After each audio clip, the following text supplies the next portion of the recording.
Olá amigos, 20 de março de 2014, legítima defesa em foco.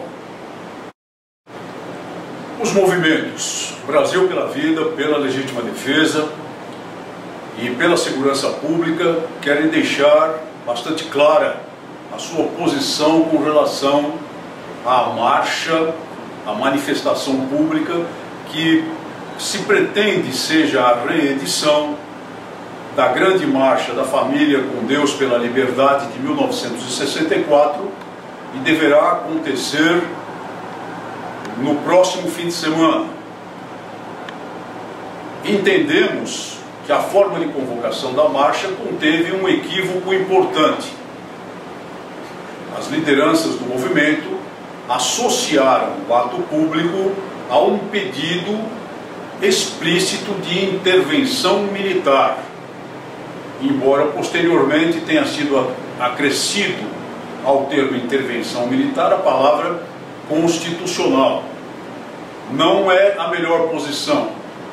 Não acreditamos que haja clima para intervenção militar, condições políticas para intervenção militar, e não entendemos que seja para o Brasil a intervenção militar uma solução, até porque existe, até certo ponto, normalidade institucional, existem instituições funcionando de forma constitucional e, portanto, existe campo político para a grande batalha para evitar que o nosso país seja chavizado, transforme-se de uma proto-ditadura ao estilo atual venezuelano ou mesmo numa grande Cuba, como efetivamente queriam aqueles que estavam no poder em 1964 e foram obstados por um grande movimento popular representado pela marcha daquela ocasião.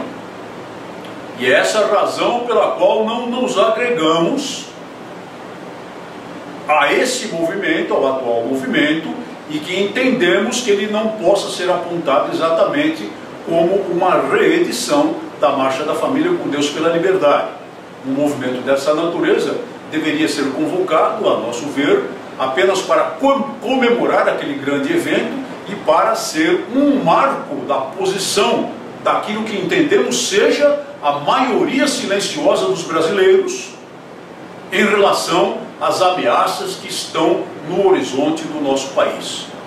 Nós continuaremos a agir institucionalmente nos termos constitucionais e continuaremos a defender que os cidadãos brasileiros, os eleitores em especial, mudem o estado de coisas e mandem o atual poder para o lixo da história através das urnas, através do processo eleitoral, através dos meios institucionais e de acordo com a Constituição. Evidentemente que qualquer brasileiro que tem sentido do cumprimento do dever estará pronto para defender o Estado democrático de direito se alguém, qualquer grupo, tentar rompê-lo, tentar impor uma ditadura, e estamos falando especialmente da ameaça da ditadura comunista. E nesse caso, se houver uma ruptura, se houver uma tentativa de empalme completo do poder, nos ergueremos adequadamente. Mas não acreditamos que o nosso país chegue a isso, porque acreditamos no despertar das consciências dos brasileiros e na reversão desse quadro pelos meios democráticos, pelos meios institucionais, pelos meios constitucionais. O deputado Peninha, autor do projeto a que tantas vezes nos referimos, que é o projeto de lei 3.722 de 2012, fez um movimento tático em relação ao projeto na nossa análise, que foi o seguinte: ele requereu que o projeto passasse a tramitar pela Comissão de Desenvolvimento Econômico, pela Comissão de Indústria e Comércio, perdão, é uma só comissão, de Desenvolvimento Econômico, Indústria e Comércio, pela Comissão de Finanças e Tributação e pela Comissão de Defesa do Consumidor. A mesa da Câmara acatou a inserção da tramitação nas duas primeiras, a inclusão das duas primeiras comissões na tramitação, rejeitou a de defesa do consumidor, mas estabeleceu-se uma situação prevista no artigo 34, inciso 2º do regimento interno da Câmara dos Deputados. E então a própria mesa da Câmara, o próprio presidente da Casa, tomou a iniciativa de designar uma comissão especial. Por quê? Porque quando ocorre a situação de que uma determinada matéria deve ser apreciada por mais de 3 comissões de mérito, pode-se instaurar uma comissão especial para a tramitação em cada uma das comissões, até mesmo na CCJ, e a tramitação passa a ocorrer apenas nessa comissão especial. Nossa análise é que o deputado Peninha idealizou esse movimento tático para fazer com que o projeto ande. Por quê? Porque a comissão especial vai cuidar especificamente daquela matéria. E não ad eterno, porque ela tem um prazo estabelecido no artigo 52, inciso 3º, de 40 sessões para a votação da matéria depois da formação da comissão. Então, de alguma forma, esse prazo, contadas apenas as sessões deliberativas, que é o que realmente importa, se esgotaria lá para o início do mês de outubro, considerando-se que nos meses de julho, agosto e setembro, praticamente não haverá atividades parlamentares por causa da campanha eleitoral. Então, uma contagem grosseira vai até o início de outubro. E, consequentemente,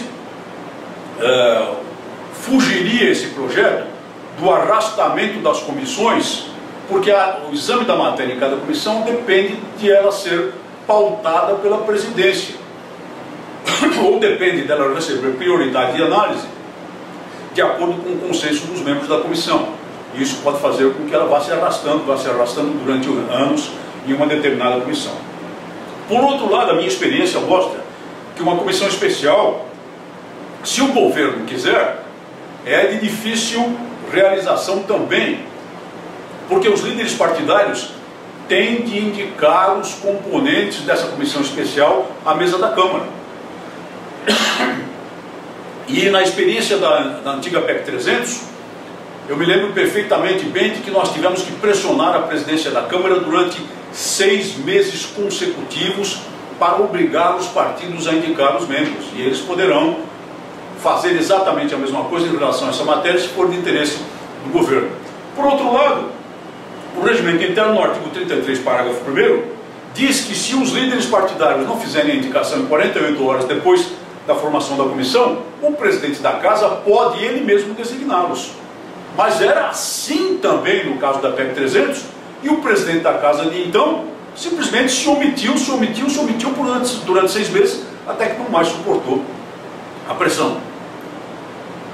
E isso poderá levar, digamos assim, um arrastamento até o final dessa legislatura e, quem sabe, a formação da comissão no início, da legislatura, sim, e levá-la até o início da próxima legislatura, quando ocorre o fenômeno do arquivamento das matérias, que só poderão ser desarquivadas por iniciativa parlamentar de membros daquela legislatura.